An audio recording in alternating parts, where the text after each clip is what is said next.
இந்த விருது வாங்க வந்திருக்கிறோம் அப்படின்னா அந்த விருது வாங்குறது பாராட்டு மட்டுமல்ல, இந்த விருதை கையில வாங்கும்போது இன்னும் நம்ம சமுதாயத்துக்கு என்ன செய்யணும் அப்படிங்கிறத ஊக்கப்படுத்துறதுக்கு தான் இந்த விருதுன்னு நான் ஃபீல் பண்றேன். ஓகேங்க, ராம்ஜி பொதுநல அறக்கட்டளையானது ராம்ஜி மாற்றுத்திறனாளர்களுக்கான மறுவாழ்வு பயிற்சி இல்லமா செயல்படுது. உடல் ரீதியில சவால் விடப்பட்ட மாற்றுத்திறனாளர்கள், இவன் இடையில ஏற்பட்ட முதுகுத்தண்டோட காயம், பிரபாகரன் சார் சொன்ன மாதிரி பக்கவாதம், மயோபதி.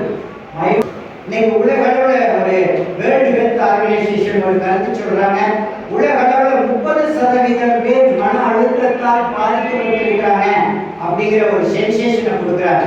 இது ரொம்ப வருத்தமானதுங்க. பேராற்றல் நம்மளை படைக்கும் போது, நம் தாத்த தாய் தந்தை இணைந்து நாம் கருவி உருவாகும் போது அனைத்தையும் நமக்கு கடவுள் கொடுத்துட்டான்.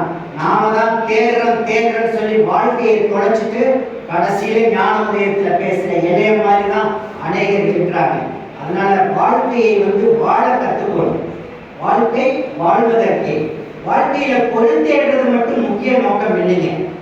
நல்ல காரியங்களை முன்னெடுத்தல், இந்த மாதிரி நிறைய விஷயங்களை செஞ்சிருக்கோம், சொல்லிட்டு இருக்கிறாங்க. நிறைய பிளாசபர் தான் இந்தியாவில் இருக்கிறாங்க, கைத்தட்டிடுவோம். தத்துவ ஞானிகள் உருவாக்கிய இடம் இந்த இது. அதுல குறிப்பா தமிழகம் ஒரு புண்ணிய பூமி.